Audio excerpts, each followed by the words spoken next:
consternation, douleur, colère, énervement, ils sont aux abois depuis pratiquement 3 semaines aujourd'hui. Les enseignants du secondaire et du primaire, mesdames et messieurs, qui hier encore, après le décès d'Amidou, sont tombés dans une colère incroyable et sont déterminés à être payés, quoi qu'il en soit, malgré le jeu trouble du gouvernement camerounais. Ils sont bien évidemment depuis hier dans ce qu'on appellerait bien évidemment l'ETS. OTS, on a trop supporté. Eh bien, le voilà, après 10 ans, il en meurt sans jamais rien bénéficier. Il en meurt après avoir travaillé pour l'État du Cameroun pendant toutes ces années. Madame, Messieurs, le regard que nous portons ce matin sur ces enseignants voudrait à un moment donné qu'on s'arrête et que l'analyse soit bien faite. Bienvenue à vous, installez-vous confortablement. Je suis aux côtés ce matin de Charles Amel Bachou. Comme chaque matin, il nous retrouve. Bonjour cher monsieur, bonjour à vous et bienvenue. Bonjour monsieur Michel Ngachou, bonjour à toutes les populations de haute tension. Haute tension, c'est à Douala 5e, cité des Palmiers. Ça ne va véritablement pas. Le collectif cherche depuis hier à rencontrer le sous-préfet, mais apparemment le sous-préfet est très occupé. Le sous-préfet de Douala 5e, ils ne dorment pas, on joue, nuisance sonore, 24 heures sur 24, ça bavarde, ça crie. Finalement, où est-ce qu'on va se reposer si en face, on a des gens qui ne connaissent pas baisser le volume? On parle bien sûr de haute tension, eh bien, on parle également des personnes de ce côté qui sont des joueurs d'Assico. Eh bien, au courant de la semaine, ils y jouent de nuit comme de jour et ça devient très dangereux pour les populations de ce côté.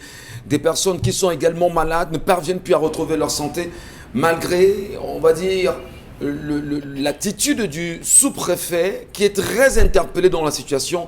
Madame, monsieur, on ouvrira les yeux là-dessus et on verra ce que ça donnera au courant de la journée. Isabelle Carozepet, bonjour madame, bienvenue ce matin. Bonjour à vous Michel Ngachou, bonjour à ceux qui regardent le programme ce matin. Beaucoup de courage à tous ces enseignants, beaucoup de courage aux parents également. C'est difficile de pouvoir évoluer dans de telles conditions, de partir à l'école, de revenir avec des cahiers qui soient toujours intacts. Beaucoup de courage à la famille de cet enseignant décédé qui n'aura malheureusement pu vivre au moins de ce qu'il savait faire le mieux. Merci infiniment à vous, chère dame. Bonbon Bengal, bonjour. Bonjour, monsieur Ngachou Numba. Bonjour à vous, chers téléspectateurs. Dominique Audrey, bienvenue. Merci de me recevoir ce matin. Condoléances au corps des enseignants qui a été touché après le décès de cet enseignant qui est aujourd'hui une sorte de martyr.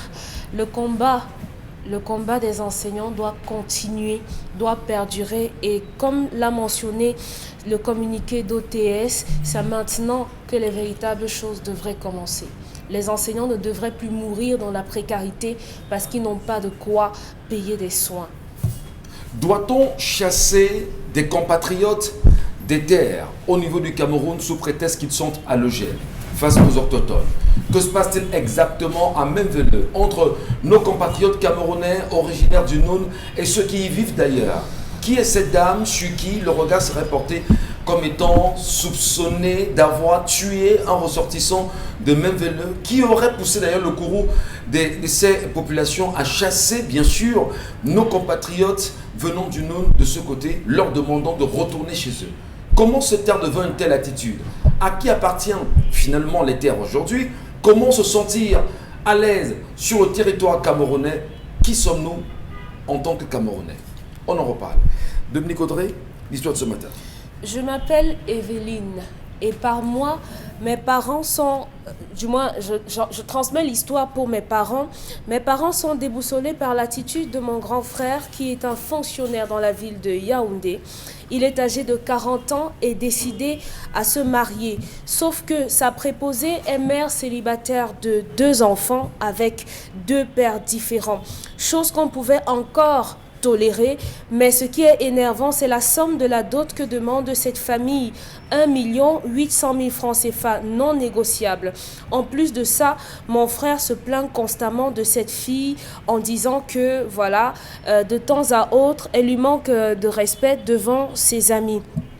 Mon frère a essayé de discuter avec sa belle famille sur un montant de 900 000 francs pour la dot. Cette belle famille a refusé et a demandé les 1 800 000 francs CFA. Je mentionne qu'ils se connaissent depuis 8 mois. La fille exerce une activité dans la localité, dans une ville du Cameroun, et ils se voient le week-end. Avec des paroles, elle dit également que la mère de la jeune fille menace le monsieur en lui disant que dans leur famille, on ne laisse pas les filles avec qui on a déjà commencé à traiter et tout. Et elle dit qu'avec leur famille, ils voudraient savoir comment faire pour sauver leur frère des mains de cette famille-là. Comment sauver notre frère pour qu'il n'épouse pas cette fille qui a 2 enfants avec 2 pères différents à hauteur d'1 800 000 francs CFA. La question que moi, je me pose par rapport à ce sujet, si vous permettez, c'est est-ce que les femmes qui ont déjà connu la maternité n'ont pas le droit d'être dotées ou épousées? Ce qui gêne ses frères, c'est le fait qu'elle ait des enfants. Qu'elle ait 2 enfants, on peut tolérer. Non, et avec qu'on est 2 pères doté différents. avec 2 pères différents et qu'on demande 1 800 000 francs pour une fille qui a accouché comme ça. Voilà, donc pour la famille de ce garçon, Oui. elle devrait avoir, sa dot devait avoir un montant Même moins. 200 000, Voilà. même 50 000. Parce qu'on estime qu'elle a 2 enfants et 2 pères différents. On est quand même au lendemain de la journée internationale des droits de la femme. La femme également a des droits en ce qui concerne le mariage. On en parle ce matin, mesdames et messieurs. Merci à tous. Allez, je reviens. Et j'espère d'ailleurs que devant nous ce matin, parce que nous sommes dans vos familles, vous nous accueillez. Merci de nous laisser vos commentaires et vos avis sur cette histoire. Lorsqu'on a 2 enfants et 2 pères différents, est-ce qu'on est plus bien parti pour être reconnu et surtout, on a plus de mérite d'être bien doté dans une certaine mesure? Ben, il faut également rappeler que les dots, ça varie, hein, d'une famille à une autre, d'une communauté à une autre. Absolument. Et il y a des logiques que l'on entretient autour. Mais surtout, il y a un point, en dehors des problèmes mentionnés, c'est qu'on estime que la fille a une mauvaise réputation. C'est-à-dire que son comportement est exécrable. Ça, c'est ce que la sœur dit. C'est naturellement. Donc, elle estime que cette fille n'a pas un bon comportement. Et bien, pour elle, il faut trouver le moyen d'aider le garçon à se débarrasser d'elle. Bon, il faut se débarrasser d'elle. Elle veut qu'on se débarrasse d'elle, c'est ça? Oui. La belle-sœur ne veut pas de la belle-sœur en devenir. Ah, d'accord. Alors, Isabelle Carole, excusez, hein, quand on commence par vous ce matin, c'est une question de femme, c'est une colère de femme. Les belles-sœurs doivent-elles toujours être en conflit avec les femmes que leurs frères épousent? Qu'est-ce qui peut expliquer que la sœur du jeune homme qui refuse. Oui, comment expliquer? Parce qu'elle est en conflit et elle porte la voix de ses parents ici. Comment vous comprenez ça? Le fait que ce soit la belle-sœur qui s'oppose à cette relation. Non, je crois que l'idéal ou l'essentiel, c'est de savoir comment les deux mènent la relation. Moi, je crois que c'est ce qui est prioritaire, ou alors pour moi, ce qui devrait être prioritaire, parce qu'en réalité, vous avez parfois des femmes qui n'ont pas d'enfants et avec lesquelles vous avez du mal à vous entendre. C'est-à-dire que l'homme est free, la dame est free, les deux se mettent ensemble et tout. Ils sont jeunes, ils ont un bon boulot, ils sont ci, ils sont ça, mais ça ne prend pas. La jeunesse ne prend pas. En ce qui concerne les affaires de cœur ou encore les histoires de cœur, je crois qu'il faut prendre avec beaucoup de pincettes. Parce qu'on ne sait pas comment est-ce qu'on tombe amoureux de quelqu'un. Honnêtement, on ne peut pas dire que voici ci, voici ça, voici. Mais on se retrouve à être dans cette situation-là. Et je crois que ce n'est pas une femme qu'on épouse. On épouse le comportement d'une femme. On épouse les valeurs. Oui. Et quand on a retenu ça, je crois qu'on est prédisposé à avoir un mariage heureux. Quand on sait que ce sont les valeurs-là, le comportement, ce qu'elle dégage comme éducation, ce qu'elle pose comme acte au quotidien, c'est ça qu'on épouse concernant une femme. Mais dans le cas d'espèce, celle-ci ne semble pas votre valeur. Semble, si on s'en tient justement à ce que la sœur nous dit. C'est discutable. D'accord, même si Dominique Collet pense que c'est discutable. Oui. Comment se sent le jeune homme dans la relation? Au point de vouloir doter une fille qui est... Comment se sent le jeune homme dans la relation? Moi, je crois que c'est à ce niveau qu'il faut poser le problème. C'est lui qui décide de vouloir épouser cette femme. Ouais. Alors, s'il décide de vouloir le faire, ça suppose qu'il se sent bien dans cette relation et il n'a pas envie de tricher. C'est de ça qu'il est question.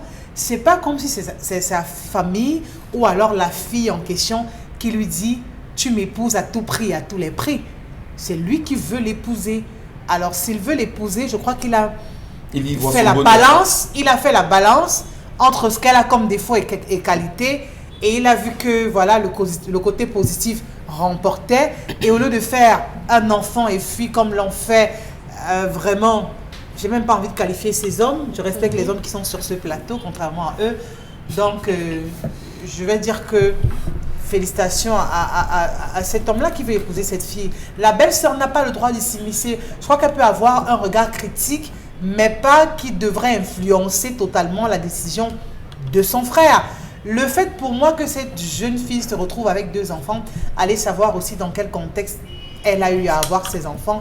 C'est vrai que d'aucuns pensent que voilà, on devrait... Est-ce qu'on devrait s'arrêter sur le fait que, en dehors de son attitude que la famille estime aujourd'hui que c'est une attitude inacceptable, d'ailleurs qu'on peut corriger, mais est-ce que c'est parce qu'on a 2 enfants avec 2 pères différents qu'on n'a plus de chance de se donner La question, c'est vous, cher monsieur, qui devez répondre à ça, parce que c'est vous qui avez l'habitude de dire qu'on ne finit pas le plat qu'un autre a commencé. Ce sont les hommes qui le disent. On ne finit pas un plat qui a déjà été commencé à être consommé. Certains, donc, pas tout le monde. Quand vous le dites, ça veut dire qu'en réalité, si une femme a déjà un enfant, on ne devrait plus l'amener à la mairie. Mais dans mon environnement immédiat, au moins, je connais des personnes qui ont des enfants et qui par la suite se sont mariées avec d'autres personnes. Et vraiment, ça va pour le mieux. C'est pour ça que je dis, ça dépend de ce que chacun des partenaires ressent. On fixe la relation par rapport aux 2, c'est-à-dire en priorité, quoi.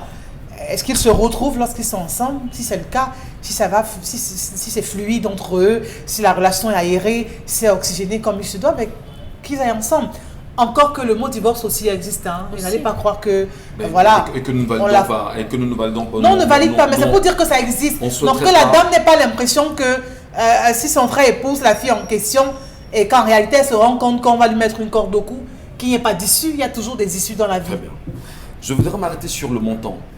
Les montants demandés par Bengan, les chiffres évoqués.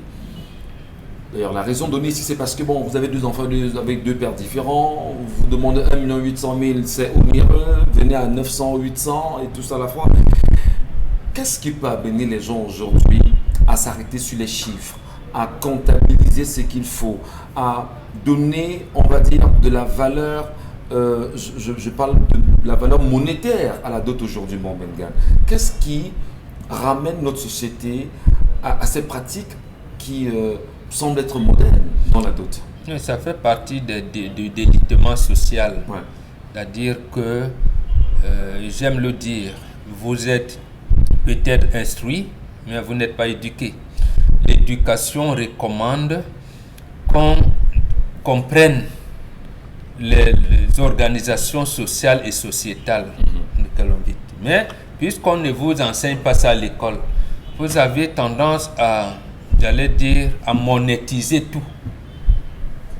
Dans la dot, c'est difficile de parler d'argent. Difficile. On vous demande le nombre de chèvres, le nombre de tines d'huile. On évoque un certain nombre de choses. Et justement, on peut donner symboliquement une enveloppe. Mais le drame, dans le dérèglement du cerveau de vous les évoluer, vous avez évalué tout, vous avez budgétisé tout. Vous dites, mais on m'a demandé 2 tines d'huile et 2 boucs. Bon, les 2 chèvres là, ça 30 000 de chèvres, bon, et 2 tines d'huile, c'est aujourd'hui, c'est temps, vous budgétisez. Non, c'est vous, vous budgétisez ça, vous avez fait tout faux. Vous avez fait tout faux. Et justement, dans l'esprit de la dot, c'est que la dot ne finit pas. Ça veut dire que la tine d'huile et la chèvre que vous êtes supposé donner à une telle grand-mère et un bon boc là-bas, et qu'à ce moment-là, il soit malade, vous pouvez garder. Vous allez pouvoir donner ça même 10 ans après. C'est ce que signifie la dot. C'est comme ça la dot. C'est-à-dire qu'en fait, on ne vous met pas la corde au cou pour donner tout. Mais puisque le pouvoir d'argent est venu, et bon, l'argent a tordu le fer, et nos familles, il y en a qui sont cupides, qui se sont alignés. Qu'est-ce qu'on dit à cette fille? Je dis à cette fille, d'abord, en premier temps, si le problème n'était pas posé à la place publique, j'allais dire que c'est irrécevable. Ce n'est pas à elle de poser le problème de la dot de son frère. D'accord. On va lui dire, toi, tu t'es doté quand? En principe, donc, dans ce principe de dot, elle doit aller en mariage et ce qui vient de sa dot, on dote la femme de son frère. Donc, elle, c'est irrécevable. Elle ne peut pas, elle ne doit pas en parler. Mais comme chez vous, tout le monde parle de n'importe quoi, dit n'importe quoi, elle a quoi? Elle a à se référer à sa maman. Maman, et l'enfant de la femme que Jean-Paul veut prendre là a 2 enfants avec 2 pères différents. C'est sa maman qui a l'obligation de faire cette enquête de moralité. D'abord, ce n'est pas un frein dans nos traditions. Quelquefois, on regarde, est-ce que la femme a accouché? La mère de la fille, est-ce qu'elle-même a accouché?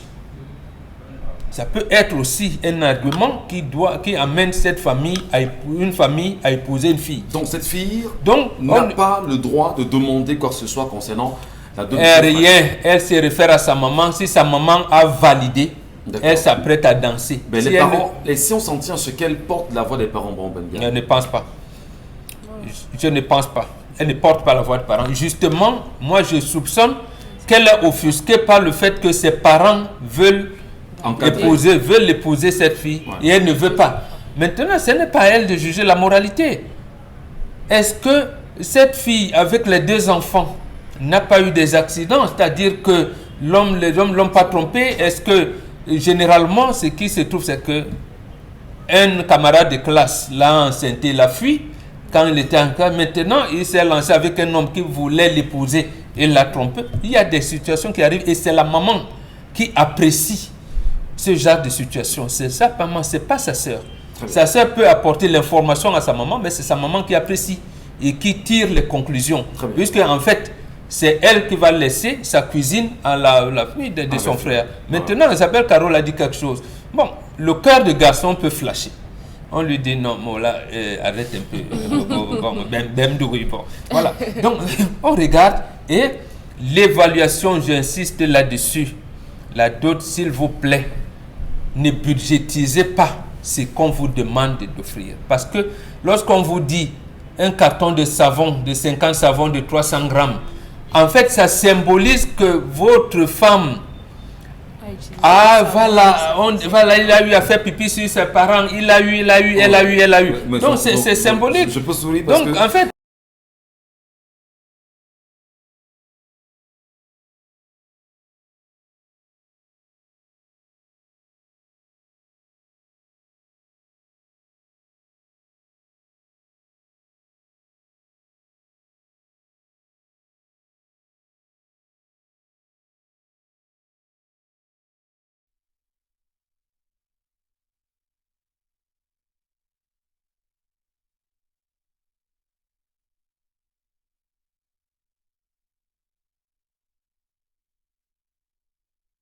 solution. Bien que la fille ayant eu 2 enfants avec 2 pères différents, ses parents consentent-ils dans le processus de négociation de prendre également ces 2 enfants comme les enfants de leur fils qui envisagent d'épouser? Voilà. Comment ça se fait? À ce moment, donc, on est même en droit de doter les enfants. Donc, on appelle ça petite dot. Donc, un truc symbolique pour marquer que donc, c'est le parlementarisme ici. On ne vient pas, ma fille, avec un raisonnement aussi martial. Nous tournons vers vous, cher Lamine Bachou, pour laisser votre commentaire à cette histoire donnée ce matin. Des solutions envisageables pour cette petite sœur qui pose le problème? Que le dites-vous? Que le gars ne les pose pas. Pourquoi? Qu'il ne les pose pas. Vous ne pouvez pas avoir une femme méprisante et aspirer au bonheur. Mais c'est ce que la fille rapporte. La fille lui manque de respect en public et devant ses amis. Il fallait au maître de le dire dans l'histoire. J'ai dit, ne l'épouse pas. Messieurs, nous avons 4 types de dot chez les Bantous. Il y a une dot qu'on ne négocie pas. La fille qui va en mariage vierge. On vous donne le montant, vous payez. Parce que c'est un honneur. C'est une joie. C'est la première chose. on le fait avec l'œuf, on teste. Oui, monsieur Michel Ngatou, on vous donne le montant, vous payez. La fille qui a été déflorée, on négocie. Vous dites 100 000. J'ai dit non, je ne peux pas donner 100 000. Ce n'est pas moi. Tu me donnes un produit déjà consommé. Il faudrait qu'on vérifie les contours de ce produit. La négociation commence. Une fille qui a déjà enfanté, c'est la famille qui donne la compensation à l'homme. C'est la famille qui donne la compensation à l'homme. Qui dit à l'homme, oui, comme tu es arrivé, elle est agatée, elle est déjà perdue. Nous, on te demande si. Mais nous, on retranche ça pour faire si. C'est la famille qui donne la compensation à une femme. Aujourd'hui, l'argent a fait en sorte que vous voyez des brimborions qui sortent n'importe où, ils se mettent à récupérer. Non, la famille vous donne. Ah oui. La famille vous donne. Le concept de famille monoparentale, tout ça, c'est des choses qui sont nées récemment, là où quelqu'un se lève, il reconnaît 5 enfants, il les pose. Non. Monsieur Michel, vous êtes en droit de demander, et il y a le dernier, le 4e, pour les décédés. La femme décède et on dit, ok, si tu vas enterrer chez toi, dote, et tu dotes le corps. C'est 4 types de dot. Alors nous sommes dans le 3e. La 3e catégorie, elle a déjà enfanté. 1 million sur trou. 1,8 million, c'est énorme pour une femme qui a déjà enfanté. Qu'est-ce qu'on fait? On la libère, on lui dit, mais vas-y, il n'y a plus de coût pour elle, c'est ça. Il n'y a plus de valeur en fait, pas de coût. Oui, il y a une valeur. C'est pour ça que je dis que c'est la famille qui doit faire une compensation. Il y a une compensation. Oui, dans la question, il y a malgré le fait qu'elle a... Est-ce qu'elle a 2 enfants, qu'elle est dévalorisée en termes de représentativité? C'est une honte pour une femme de faire 2 enfants avec 2 pères différents. C'est une honte dans la famille. C'est une honte. Selon les circonstances. Je dis, il n'y a pas de circonstances, c'est une honte. Charles Armel. C'est une honte. Cette fille devait marcher avec le masque sur le visage. Pourquoi? Parce qu'elle a démontré qu'elle a des cuisses légères. Franchement, vous connaissez parce qu'elle a démontré. Parce qu'elle a démontré. Quand même. Pourquoi vous voulez vous ne connaissez pas son passé. On peut pas. Elle a des cuisses légères. Non, c'est une mauvaise femme. Non. Tout ce que vous direz ne pourra pas ébranler la pensée des quand même, vous. Donc une femme qui sait. On va voir une femme qui n'a fait des enfants qu'avec un seul père. Ce type de femme, M. Michel Ngatou, comme disait Bonbon, on lui accorde des circonstances atténuantes. Elle a été trompée, elle a été divorcée, elle est veuve, on lui met. Mais une femme qui fait des enfants, plusieurs enfants, est une dévergondée. C'est une dévergondée, monsieur Michel Ngatou. Est-ce que le langage n'est pas violent? Non, elle colle le déshonneur pour sa famille. Oui, on est d'accord qu'il peut avoir des honneurs. Mais je dis ici... Oui, mais il faut parler de la responsabilité des hommes. Naturellement. Allez savoir le discours qu'on a tenu. Non, je ne pense pas. Nous avons affaire à un homme qui veut épouser une femme qui a 2 enfants avec 2 pères différents. Monsieur Michel Ngatou, écoutez, on dit chez les Bantous que le jour que ton enfant te doit, appelle sa mère, tu demandes qui est son père.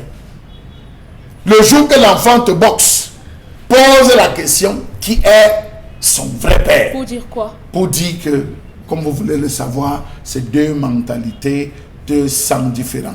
Généralement, ceux qui prennent la famille parfois décident de récupérer ses enfants pour leur donner le modèle, la pression, monsieur Michel Ngatou. Donc, disons clairement à ce garçon, tu veux te lancer dans une aventure périlleuse, les belles-sœurs sont les gendarmes. Elles jouent ce rôle. Même les 2 sur ce plateau, quand on les écoute souvent dans les conversations, elles ne badinent pas avec les femmes et les copines de leurs frères. Les belles-sœurs sont toujours comme ça. C'est naturel. Ça c'est vrai. Merci. Oui, mais c'est pas elle qui prend la décision. Non, c'est pas elle qui prend la décision. Est-ce que celle qui vient se plaindre aujourd'hui est sous un toit? Ça c'est la question. Est-ce qu'elle est chez un homme? Est-ce que c'est ça, il faut le savoir. On a Dominique Côté justement laisser son point de vue sur cette question, Dominique. Nous vous écoutons, madame. Qu'est-ce que vous dites à la dame? Et surtout, qu'est-ce que vous préconisez comme solution? Si vous étiez à la place de cette fille, qu'est-ce que vous feriez? De laquelle? Celle qui pose le problème au nom des parents. Je n'aurais pas posé, j'aurais pas fait ça. Si j'étais à sa place, j'aurais pas fait ça. Parce que avoir une femme qui pourrait se retrouver dans la situation que la femme en face a certainement vécu, parce que je préfère croire qu'elle a eu 2 enfants avec 2 pères différents par rapport à certaines circonstances de sa vie. Bien entendu, ça n'a pas été mentionné, donc je ne vais pas me mettre à la juger ou à interroger son passé, non. J'estime qu'elle a certainement été trompée, je préfère prendre ça comme ça, et qu'elle s'est retrouvée avec 2 enfants sur les bras, avec 2 pères différents. Peut-être pour vous accompagner dans ce sens, je pense également que les parents ont un rôle important à jouer dans l'éducation de la jeune fille. Parce qu'il y a des jeunes filles, non, c'est pour vous accompagner, c'est pas appuyer ce que vous dites. Il y a des jeunes filles qui... Je ne même pas une fille qui ont des Laissez les femmes adresser vos hommes, Michel Ngatsou. Laissez les femmes adresser vos hommes. La fille tombe sur un garçon qui a de mauvaise moralité, de mauvaise foi, dénature en même temps l'avenir de la fille. Ben, qu'est-ce qu'elle fait? Il y a un autre qui arrive. Il a l'espoir qu'on peut rattraper. Mais entre-temps, si les parents n'ont pas pris la peine d'éduquer la fille convenablement, la préparant bien sûr au mariage, il est évident que même celui qui arrive, s'il n'a pas les coulées franches pour la tenir, ça peut être compliqué. Je te peux appuyer ce que vous dites. Oui, merci. La jeune sœur devrait se mêler de sa vie. Elle devrait se mêler de sa vie parce que je ne sais pas combien, à hauteur de combien elle va contribuer pour cette dot pour qu'elle soit autant interpellée par cela. Lorsqu'on est une femme, on doit avoir un minimum de solidarité. Moi, je pense que même si une femme s'est retrouvée avec 5 enfants, avec 8 pères différents, elle a le droit d'être épousée comme il se doit. Est-ce qu'on a le droit ou la possibilité de venir interroger comment les oncles de cette fille ont constitué la liste de sa dot? Je ne pense pas. Quand vous voulez épouser une femme et que dans sa famille on vous demande 4 millions, au lieu d'aller crier sur tous les toits, oh c'est trop cher, oh bien ça coûte trop, ça coûte les yeux de la tête, allez simplement parlementer. Tout à fait. Allez simplement parlementer. Parce qu'il y a des familles où on va vous demander 10 millions, mais votre attitude et votre comportement feront qu'on vous donne la fille sans que vous ne donniez rien. Moi, je vois simplement un homme qui est en train de manipuler sa famille. Parce qu'il dit des choses à ses sœurs ici. Quand sa sœur dit « elle manque de respect à notre frère devant ses amis », moi, je ne sais pas si elle marche avec les amis de son frère ou bien si elle marche avec son frère en même temps. Et quelle est la femme qui n'a jamais eu un écart de comportement et a eu un mot déplacé à l'envers de son conjoint? Je veux savoir. Mais pas auprès de ses amis. Il y en a qui le font, même devant vos frères. Non, Michel, il y en a qui le font. Il y a des femmes qui savent se cacher. Et en fait, elles regardent, elles acquiescent. Et quand les invités, les étrangers s'en vont, oui, maintenant elle peut ressortir. Elle peut ressortir. À côté, maintenant, il y a d'autres qui ne gardent pas et qui font ça comme ça. Ça sort comme ça sort. Là, ça sort comme ça sort. Maintenant, il faut dire que chacun a un comportement et une attitude. On vient d'horizons divers et les éducations également divergent. Comment est-ce que votre frère a commencé à gérer ce qu'il a appelé le manque de respect de sa fiancée? Il faut savoir, si tant que ça, il était méprisé, il ne se sentait pas bien dans la relation et tout, il n'allait pas prendre les membres de votre famille pour aller demander la main de cette fille. Je suis désolée, madame, restez à votre place. Le mariage, je l'ai appris récemment, n'est pas facile dehors en ce moment. Donc chacune devrait travailler à chercher son mari, constituer son fiancé et voir si c'est facile de gérer ce genre de choses et gérer les belles familles en même temps. Voilà. Donc, mais il y a quand même ici, je pense, est-ce que les belles sœurs ne peuvent pas jouer un rôle? Elles ne s'entendent pas. Oui, les deux ne s'entendent pas. Ça veut dire qu'il y a des disputes, oui, mais à des la base, mésententes entre les deux. Lorsque vous rentrez dans une famille, vous, la dame, je ne dis pas la femme, je dis n'importe quoi. Nous, les hommes, les femmes viennent vers nous. Alors, lorsque la femme rentre dans ma vie, oui, elle est supposée être une psychologue incroyable pour dire, je me rends compte que chez Ngatsou, je gère la main là, il y a 3, 4 ou 6 filles, comment je fais justement pour pouvoir maîtriser les 6 filles et ne pas avoir le souci dans mon ménage? Est-ce qu'à un moment donné, cette psychologie ne devrait pas habiter les femmes? Non, on est deux. On est une fille et d'autres filles en face. Ouais. On se doit du respect. Oui. On doit avoir une certaine distance. On Pourquoi doit avoir de la considération chacune. Ce n'est pas parce que je veux que Ngatsou m'épouse que je vais commencer à avoir... dans une famille où les gens ont des habitudes. Et moi aussi. Vous avez la vôtre. Et maintenant, quand vous arrivez, qu'est-ce que vous faites? Vous observez d'abord. Naturellement. Vous observez et vous apprenez du comportement de cette famille-là. Et en face, on doit également apprendre de moi. Naturellement. Parce qu'on doit composer avec les deux entités. Pour qu'on apprenne de toi, il faut justement que le garçon qui va t'épouser prépare sa famille à bien te recevoir. À ce niveau, donc, ce n'est pas de ma faute. Donc que les hommes fassent leur travail. Parce que les hommes, non, la responsabilité, ce que vous ne savez pas, c'est que quand vous prenez les filles des gens, vous les jetez dans les bras de vos familles, vous ne savez pas ce qu'elles subissent dans les mains de vos soeurs, de vos tantes, de vos mères et tout ça. C'est pourquoi je convoque la psychologie de la fille. La femme qui vient et qui observe, qui regarde, qui juge le terrain et qui sait justement comment embrasser X ou Y. Ce n'est pas simplement à la femme qui aspire à être mariée ce n'est pas seulement la fiancée qui doit observer. Parce qu'on est tous faits de chair. Chacun des deux côtés doit donner du sien. Ici, moi, je vois une belle-sœur qui n'accepte pas, qui ne s'entend pas avec la fiancée de son frère. Et par conséquent, pour elle, ce mariage ne doit pas avoir lieu. Pourquoi les deux ne s'entendent pas? Parce qu'il y a parfois des femmes qui estiment que les hommes doivent choisir entre leurs sœurs. C'est la gendarmette, Dominique ça Audrey. ne doit pas. C'est la gendarmette qui regarde et qui dit à son frère, attention, je crois qu'en tant que femme, ça ne marche pas ici, ça ne marche pas là-bas. Eh bien, prendre des précautions, c'est également son rôle. Qu'est-ce qui ne marche pas? Oui, mais si vous permettez une seconde. Oui, c'est son rôle d'inspecter. Voilà. Ce n'est pas son rôle de donner un avis martial. On est d'accord. Son rôle, il fallait qu'elle complète son raisonnement en disant, malgré tout ça, maman a décidé que Jean-Paul épouse la fille. Voilà. Là, on comprendrait. Elle demande comment est-ce qu'on va gérer les deux comment enfants on va donc gérer de cette fille. Et elle aurait pu nous dire également les relations qu'elle entretient avec son frère à ce moment. Donc, elle aurait pu poser plutôt ces relations. Ce n'est pas elle. Les femmes qui ont accouché doivent être épousées. Ce sont des femmes à part entière. Elles doivent être épousées. Non, elles les épousent. Les Bantous les ignorent pas. On les épouse. Chez nous, il n'y a pas les enfants de la rue. Voilà. Je me permets en 30 secondes, Charlamagne, vraiment. Je reste Monsieur regardant Michel, là-dessus. Monsieur Michel Ngachou, à ceux qui s'essayent dans une occidentalisation traditionnalisée, qu'ils nous excusent. L'enfant, c'est l'enfant du père et non l'enfant de la mère. Je ne parle pas ici à ceux qui disent que ici, c'est l'homme qui avait l'enfant, qui avait des 3 enfants qui partaient épouser. Les enfants sont la propriété du père, jamais de la mère. La femme qui sort de la famille se fait enterrer chez l'homme. Elle ne rentre plus chez elle, monsieur Michel Ngachou. Donc lorsqu'elle a conçu de 2 pères différents, ça crée ce qu'on appelle dans la tradition un embarras. Un embarras total de 2 pères différents. Ça fait 2 concessions différentes.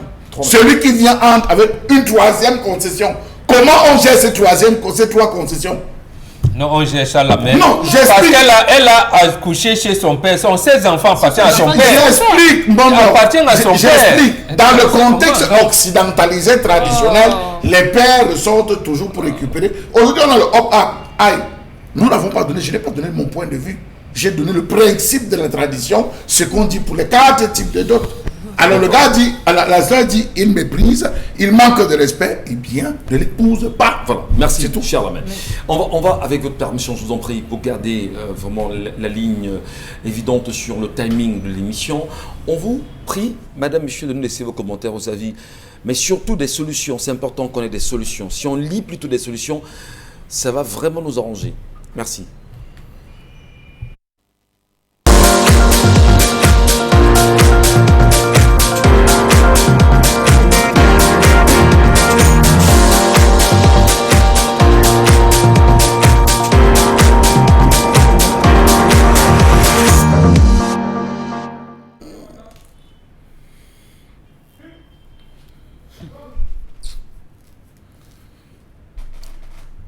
Je m'interroge ce jour sur la question de la mafia organisée tout autour de la délivrance des agréments dans ce pays.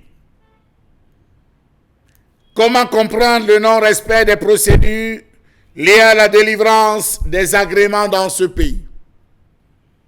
Comment comprendre le fait pour certains patrons des départements ministériels de procéder comme ils veulent dans la délivrance des agréments dans ce pays?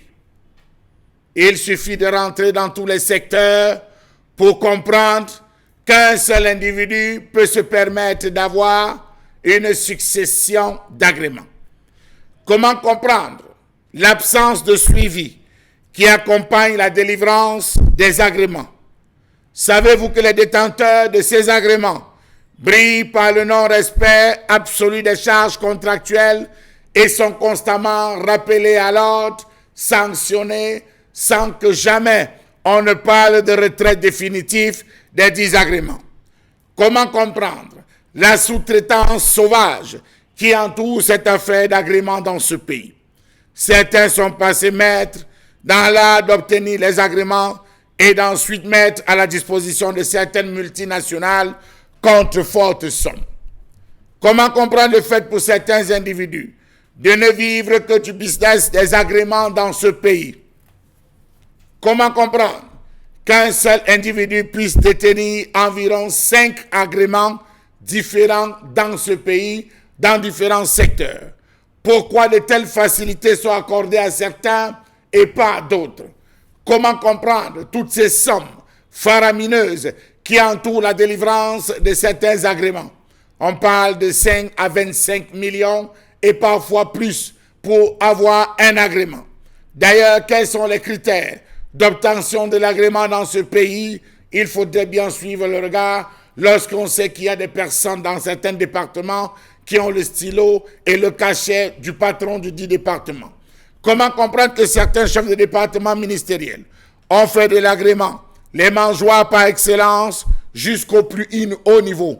Je parle là de la présidence parce qu'il y a certains qui ne sont délivrés que par le chef de l'État. Faites le tour des villages pour comprendre de quoi je parle. L'Est, le Sud, le Centre, l'Ouest en sont des exemples palpables dans ce pays. Tous les secteurs sont concernés. Il n'y a rien qui passe et ne repasse sans laisser de plumes. Chaque ministre qui arrive joue sa partition avec ses copains, la famille et s'en va. Tant pis si le pays s'enfonce. Faites le tour de certaines structures pour comprendre que celui qui exploite n'est toujours pas celui qui est le propriétaire de l'agrément. Le secteur des mines en est un. Faites un tour à l'Est Cameroun, vous allez vous rendre compte que les Chinois qui sont en train de procéder à l'exploitation utilisent l'agrément de X ou de Y. Peut-on donc véritablement vivre dans un pays où des gens s'arrogent le droit absolu d'avoir certains agréments au détriment de ceux qui ont la volonté de travailler? Plein d'entreprises arrivent de l'extérieur et viennent trouver des personnes qui détiennent déjà les agréments. Les Camerounais qui demandent, qui se battent à vouloir obtenir, on vous informe que c'est réservé à une caste de personnes dans différents secteurs. Chacun se bat comme il peut à mettre les moyens. Une seule personne bat les records, elle a 5 agréments. D'autres vont jusqu'à avoir 6. Est-ce que cela est dit dans la loi au Cameroun qu'une personne peut avoir 6 agréments et les 6, il n'exploite aucun? Peut-être il a en affaire, va-t-on dire, parlons comme au Cameroun, il a en affaire, il donne à qui veut et on lui reverse des grosses sommes. Lorsqu'il y a absence de suivi et non-respect du cahier de charge, il est interpellé, on joue les malins, on réussit à s'en sortir. Voilà comment vit le Cameroun, à chacun son agrément. Bien sûr, son agrément, Chalamène Batchoula a d'ailleurs mentionné ce matin, et bien on en parle. Les secteurs sont bien connus où chacun peut détenir son agrément qui lui permet de faire une exploitation quelconque. Ça peut être dans le domaine des finances, ça peut être dans le domaine justement de la statistique, ça peut être dans le domaine de l'économie, le domaine de l'élevage, de l'agriculture, les domaines en même temps de l'exploitation minière, l'exploitation même des réserves ou du bois que nous avons. Mais chacun détient son agrément. Mais je voudrais ce matin, avec vous, Mbombo Bengan, commencer d'abord. C'est qui m'a arrêté sur fait une fixation sur les agréments délivrés, sur les consommations, sur les produits importés que nous consommons très souvent. Et quand on sait que lorsqu'on a 1000 agréments diversifiés, signés par différents ministères de tutelle, le danger, c'est que sur le marché camerounais, pour ce qui est bien sûr de la consommation des produits importés, que l'on s'empoisonne véritablement parce qu'il n'y a pas de contrôle. Tout à fait. Parce que justement, il faut lever cet équivoque. Vous avez raison d'ailleurs d'insister là-dessus. Parce qu'on pense que l'empoisonnement vient seulement des produits de contrebande. Mais faux. Il y en a. Là, cet empoisonnement vient également, j'allais dire, par les voies légales, la douane et tout ça. Et c'est à cela justement que ces agréments où votre question est pertinente. La première chose pour la douane, pour les choses importées, c'est de protéger l'espace économique du pays. La première chose pour une douane, c'est de protéger l'espace économique de son pays. Et justement, notre douane protège-t-elle l'espace économique du Cameroun? Non. Pourquoi?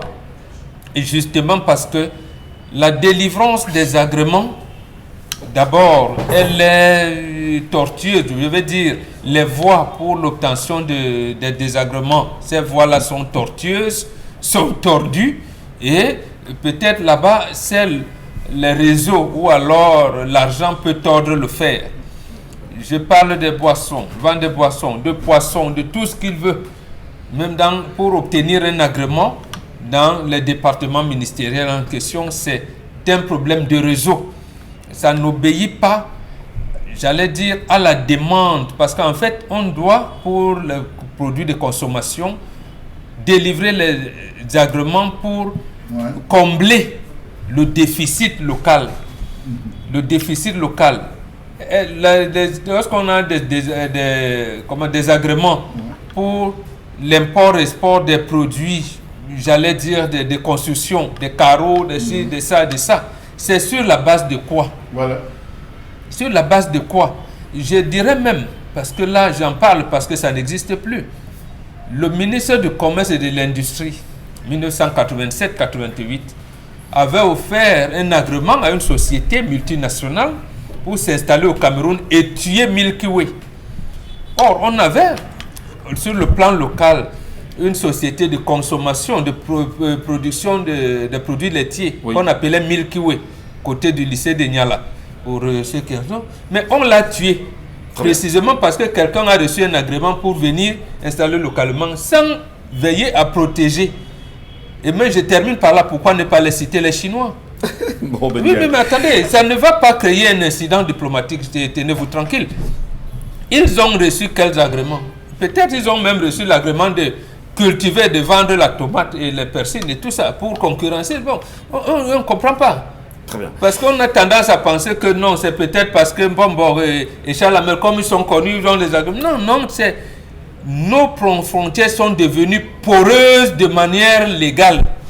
Vous insistez sur le rôle, justement, vous insistez sur la fonction, je dirais même le rôle que devrait jouer la douane camerounaise aujourd'hui pour pouvoir veiller sur les produits qui rentrent et ressortent naturellement et se rassurer que les agréments, que ceux qui disent les détenir, que les données soient réellement respectées. Des poulets congelés qui sont entrés sur un certain niveau. Voilà. Peut-être que vous étiez petit, mais bon. Alors, Isabelle Caro, je me retourne de vous rapidement pour revoir l'attitude de ceux qui délivrent, de ceux qui accordent, de ceux qui restituent ces agréments. Oui, d'accord, on vous demandera un certain nombre de documents, de garanties, d'assurances, mais toujours est-il qu'il y a des pots de vin autour de tous ces agréments. Est-ce qu'à un moment donné, ce n'est pas ça qui plombe la qualité de ce qu'on peut avoir sur nos marchés comme produit? Parce qu'au final, on sait que l'agrément n'a pas été obtenu avec justesse. Je crois que vous-même, vous avez répondu à la question. Tout ce qui est nocif qu'on retrouve dans les espaces marchands, c'est justement parce que depuis ce sommet, on s'est permis de pouvoir boycotter au nom de la corruption, au nom des pots de vin, au nom de l'argent, au nom de l'intérêt personnel, au nom de l'égoïsme et au nom de ce que les autres font. La raison pour laquelle aujourd'hui, on se retrouve avec des personnes qui ont 6 agréments. Quand à côté, il y en a qui demandent, qui font des pieds et des mains, qui ont besoin de ça même. C'est-à-dire que pour l'utiliser à bon escient, à sa juste valeur, dans le contexte qu'il faut, mais n'arrivent pas à avoir. Moi, je veux simplement comprendre comment l'on fait pour avoir autant d'agréments. Qui vous donne ces agréments? Oui, c'est pas comme s'il y avait des interdits pour pouvoir les obtenir. Il y a une loi qui encadre l'obtention des agréments au Cameroun. Ben maintenant, le nombre aussi pose problème. Oui, mais maintenant, qui sont ceux qui délivrent et comment est-ce qu'on parvient à s'en... Non, peut-être avant, c'est interdit, mais on peut contourner. Comment vous pouvez vous dire établissement Bombok, importation de carreaux et divers, ça veut dire quoi? Bon, et là on vous donne, voilà, et le même Bombok va encore dire établissement Y, etc. Et voilà. On lui donne un autre agrément. Ouais. Et divers. On ne sait pas ce qu'on met dans divers. Mais entre-temps, divers fonctionne mieux que carreau, qui est connu. C'est-à-dire que on sait très bien que l'établissement, c'est pour des carreaux, par exemple, et divers, on sait que c'est des sucres bananes, mais divers fonctionnent mieux que carreaux. En fait, ce n'est que des couverts, c'est-à-dire que des trucs qu'on fait comme simplement une vue de face. Mais en dessous, en réalité, on se permet de pouvoir avoir d'autres produits, parfois même qui se veulent dangereux, nocifs, et qui posent même un réel problème dans la société. Malheureusement, les équipes de contrôle le savent bien, des brigades de contrôle, entre guillemets, sont bel et bien au courant, mais au nom de l'argent, qu'est-ce qu'on fait? Alors, même si on fait une fixation, bien sûr, sur les produits qu'on peut retrouver sur le marché camerounais, et également les agréments dans le secteur de l'exploitation, on exploite les mines, le bois et tout ce qui va avec. La balai, c'est très fort. C'est compliqué. L'exploitation forestière, l'exploitation de Koba. Non, je ne sais pas si c'est ça la base Tous qui les s'y connaît. secteurs sont minés par cette Vous affaire. parlez de quoi? Que ce soit les assurances, micro, je dis c'est miné par une grosse mafia tenue par certaines personnes, monsieur Michel, Qui sont bien introduits. qui sont bien introduits, qui ont des accès. Pour suivre monsieur Michel, toute la procédure, ça vous prendra du temps. Mais il y a des gens qui en 2 jours, 3 jours, vous obtiennent un agrément. Posez un coup de fil. Quelquefois, on ne va même pas dire bon, voilà, comme je parle le tanga, j'envoie mon bon. Alors que c'est lui qui doit signer. Est-ce qu'on peut se dire, Dominique Audrey, Charles Hamel a parlé de mafia autour de l'obtention des agréments. Est-ce qu'on peut penser justement que c'est des agréments issus des réseaux? Ce sont des agréments. Oui, c'est Selon les agréments. normes de l'antique. C'est l'antique qui délivre les agréments, si je ne me trompe. Non, Pas seulement l'allemand. Pas seulement. Bon, tous selon les... départements Donc, voilà. Chaque département en fonction Chaque département, Bon. c'est ministère. de l'activité que vous voulez mener. Voilà. Si vous voulez ouvrir un commerce général, vous allez au ministère du Commerce, on vous délivre l'agrément. Maintenant, on ne veut pas savoir comment vous avez fait ou bien que vous n'avez pas fait. En On 92, sait il y a juste même eu une incongruité. Le ministère en charge de l'agriculture délivrait les agréments des GIC des santé. gigs santé. Des GIC santé. Donc, vous avez déjà l'agrément. Maintenant, le moyen et tout, c'est ça qui est questionnable. Regardez par exemple le nombre de sociétés de gardiennage qu'on a. Au C'est un Cameroun. problème. Ça, c'est au MINAT, c'est le MINAT Oui, qui c'est le s'en MINAT. occupe.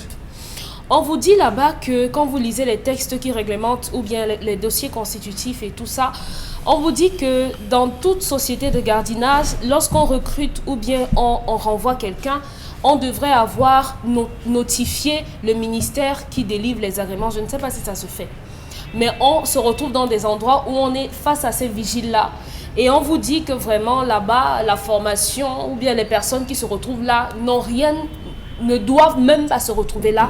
Mais on a délivré l'agrément. Toutes les 5 années, on doit pouvoir renouveler ces agréments-là. Est-ce que c'est fait? Pensez-vous que ce soit fait? Ou bien on donne l'agrément pour l'éternité et on quitte sur ça. Même pour les sociétés de gardiennage, on dit qu'on ne délivre pas les agréments aux étrangers. On a vu les sociétés de gardiennage qui sont dirigées par les étrangers. Vous soupçonnez donc que quelqu'un vient, soit sa femme est camerounaise, prend l'agrément au nom de sa femme, mais c'est lui qui... Ou alors un ami qui prend et laisse l'exploitation, on ne citerait pas les sociétés ici.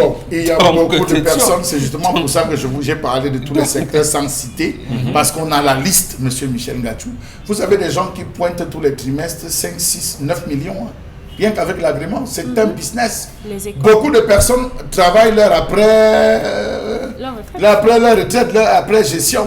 Où il a ses 6 agréments, il a un agrément, on ne sait comment il a obtenu le secteur des mines. Il y a l'autre exploitation forestière. Il met à la disposition des étrangers qui arrivent, comme disait Mbombo. C'est lui qui est devant. Vous pensez que c'est lui qui est devant, mais non, il bouffe ses fait sa rétros. location. Carrément, le jour que ça ne va pas, il retire. Il vous tient avec beaucoup de personnes. Des barons de ce pays ne vivent. Mais c'est grave. Je dis, tous les secteurs sont touchés. Dominique. Également dans le phénomène des établissements scolaires. Également. Vous regardez comment derrière nos cuisines, on a les écoles, on n'a pas d'espace. Vous savez quelles sont les normes en matière d'établissement scolaire? On respecte rien. Moi, j'ai mon appartement plein pied là, dont je commence à faire ma crèche, je commence à faire ma maternelle là-bas. J'ai l'agrément, je peux faire tout ce que je veux comme je veux. L'État me connaît. Donc, personne je ne fais une me... petite pincée quand même sur les agréments concernant les partis politiques au Cameroun. On sait qu'on a plus de 600 partis politiques au Cameroun. Que sont-ils devenus les derniers? Alors justement, la question de ces agréments, Charles Hamel, peut-être pour en sortir véritablement.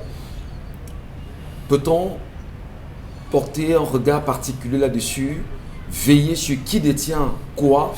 Est-ce qu'il y a une possibilité? Oui, il y a une possibilité. C'est possible. Il y a une possibilité. Bon, Ben Henri, je ne sais pas trop pourquoi. Procéder à un nettoyage littéral. On peut procéder à comment ça, Monsieur Michel. Pas les gens qui ont des avec les gens qui sont nettoyer eux-mêmes. Je veux voir Charles Labelle. Donnez-nous les gens. Faites la démonstration. Donnez-nous les gens de nettoyage. Le chef de l'État peut se lever. Encore? Cas par cas, on commence par les transports. On yes, arrive c'est au ça. secteur des transports, on nettoie. On va dans le secteur de l'environnement. Alors là, monsieur. Vous voulez Michel, qu'on fasse le secteur de l'environnement. Les généraux des agréments, tout ça. Le secteur de l'environnement, monsieur Michel Ngachou. Si vous savez ce qui se balade comme agrément, vous allez vous poser la question de savoir, mais bon Dieu, on est arrivé là. Il vous dira, ce n'est pas moi, c'est mon prédécesseur. Le prédécesseur dira, c'est mon prédécesseur. Le prédécesseur dira, vous allez voir la chaîne. Prenez le cas, monsieur Michel Ngachou, des sociétés immobilières. C'est le ministère de la Ville, ou si vous voulez, le MINDU. Je n'indexe pas que Djakouta, c'est Elle ne vient que d'arriver. Elle vient que d'arriver. Elle ne vient que Je dis, d'arriver. allez voir le nombre de sociétés immobilières, d'agréments qui ont été délivrés pour les sociétés immobilières. Mais vous allez vous écrouler. Vous allez vous écrouler, monsieur Michel Ngachou. Comment ces agréments? Mais vous avez des gars, il est dans une cabane, on dit à moins le quart. La cabane à moins le quart. Il est là et il a l'agrément.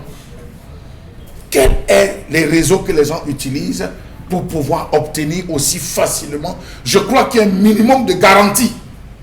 De garantie que l'on dépose, monsieur Michel. À moins qu'on veut aider le frère du village. À moins qu'on veut aider le cousin, l'enfant de l'ami, on veut gérer ce genre de choses. Mais vous allez vous rendre compte que des gens se baladent. Gars, je veux monter mon business. Gars, si tu veux monter ton business, je connais quelqu'un qui a l'agrément. Ce n'est pas un problème. Donc monte ton business, tu viens me voir, on va récupérer son agrément, on va utiliser son agrément, mais sache que tu devras lui verser. Je vous assure que Yaoundé, quand vous êtes à Yaoundé, on ne parle que de ça. C'est comme les titres fonciers. Hein. Merci. On ne parle que de ça. Merci infiniment, Charles Abel-Badiou. Et là, on a le sentiment que le Cameroun a été morcelé et émietté. Ah ouais, morcelé et émietté, parce que il y en a qui ont pris des grandes parcelles, il y en a qui ont pris des petites parcelles.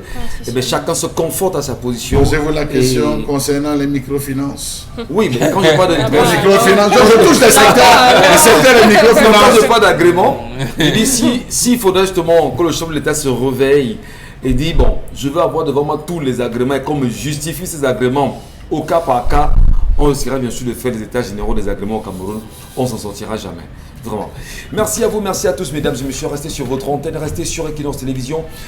Et merci de prendre avec nous la petite pause.